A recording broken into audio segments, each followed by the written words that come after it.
Thanks for checking out this show review video. So this is for Creepshow Season 4, Episode 4, and I'm going to tell you off the top that this, thus far, from episodes 1 through 4, this is the best episode of the season, in my personal opinion.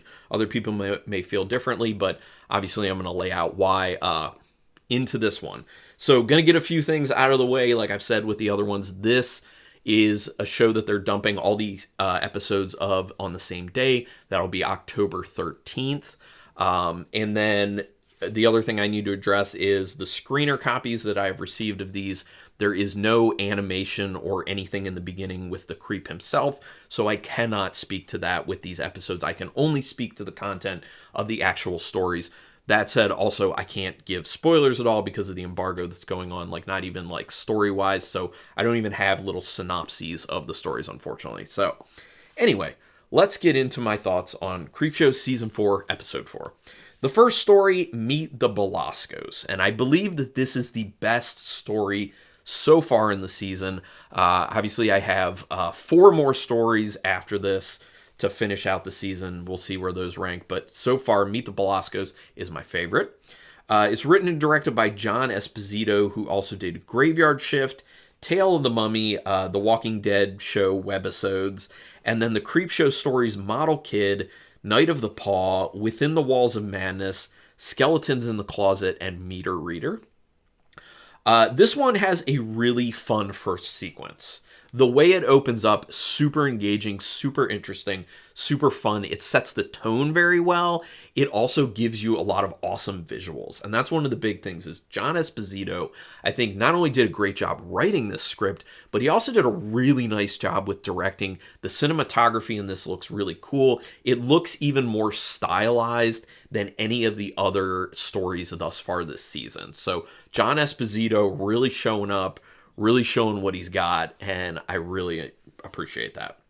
The story they establish feels like it has a lot of potential, and it really plays out in a fun way. Once again, something I've talked about with these Creepshow stories is that they usually, not always, but usually try and keep it kind of like light, fun, a little bit of humor added in there, and this one fits the bill pretty much perfectly with the overall tone of the show. And it's a great example of it. This is a great roadmap for what other director writers should be doing for this show.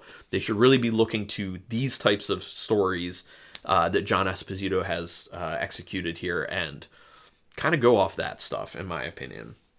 But yeah, the story plays out and you're just kind of like, at least I found myself, I don't know if you'll do this, but I found myself just being like, oh my gosh, this is such a fun, cool premise. And then my mind was going in all these directions, like, where could this go? Like, we could go here, we could go here, we could go here. And it was all good ideas. Like, it was fertile ground to be used. And honestly, this is a concept that could be used by someone else to make a feature-length film or more shorts. I enjoy it. I'm a fan. The acting does help to maintain a really light and fun feeling. Again, I'm going to say it again. This season of Creepshow has the best acting of any season of Creepshow so far, in my opinion. So that is always a huge plus when you're upgrading that acting to quite good to really good. And this episode has some of the best acting in the season, in my opinion. Very good. And like I said, it really helps kind of maintain that fun feeling. It has a lot of style when it comes to cinematography. I already talked about this, but it has really cool camera work. It has really interesting angles, really interesting shot framing. It's inspired, and some of these stories, the way they're directed seem kind of like basic. It's just like, oh, okay, this is get the job done, very basic directing. But this one really stands out because it's not. It's much more. You can tell that John Esposito was really going for it with this one. Or maybe that's just his default as a director, where he's just that fun and engaging and interesting when it comes to, filming these stories. I mean, I really found myself very visually engaged with it. And speaking of visual engagement, there's some CGI that gets used that doesn't look too great. I'm not a big fan of CGI. I think practical is always the best way to go. There is a little bit of CGI, not a ton, a little bit of CGI in the story. Bit wonky looking, not great. Doesn't work the best, unfortunately. There is some practical effects in here too, though.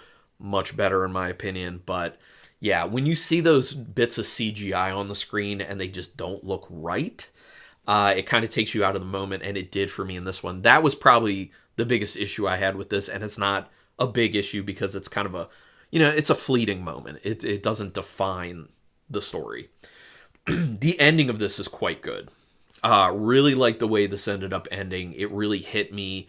I don't want to say too much because I don't want to ruin anything, but it hit me in a certain way that I really kind of fell for the story and felt super engaged with it, and it really paid off for me personally, and I hope other people end up feeling that way.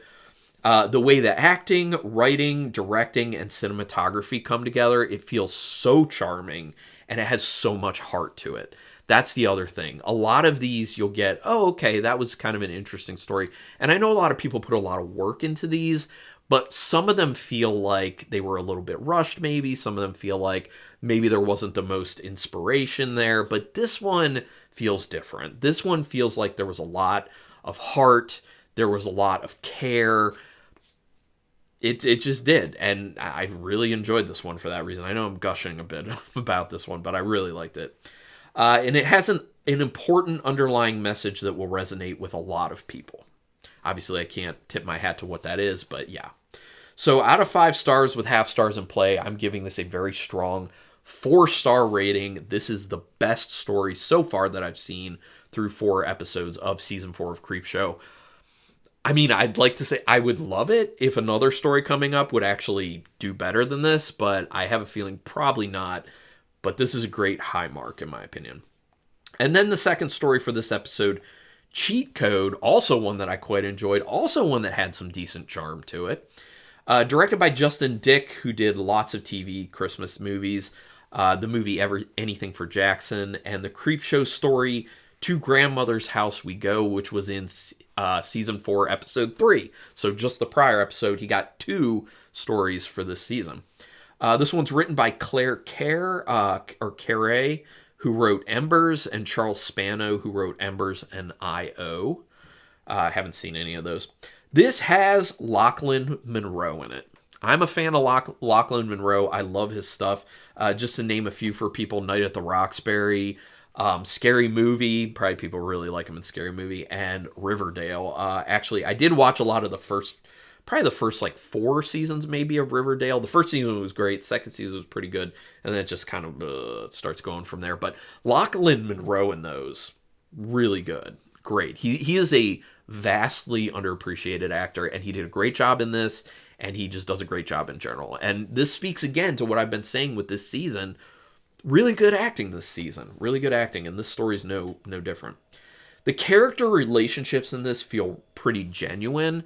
That goes not just to the writing, it goes to the acting, like I was saying, being really good. So you genuinely feel these relationships. You're like, oh, this makes a lot of sense. They feel like real people. The way they're coming together and interacting, it feels real. You can just relax and go with the story. There's nothing that feels like wooden or stilted that's taking you out of it. So you're very much engaged easily. The subject is definitely one that's not used a whole lot, so that's a big plus to it. Uniqueness always scores points for me personally.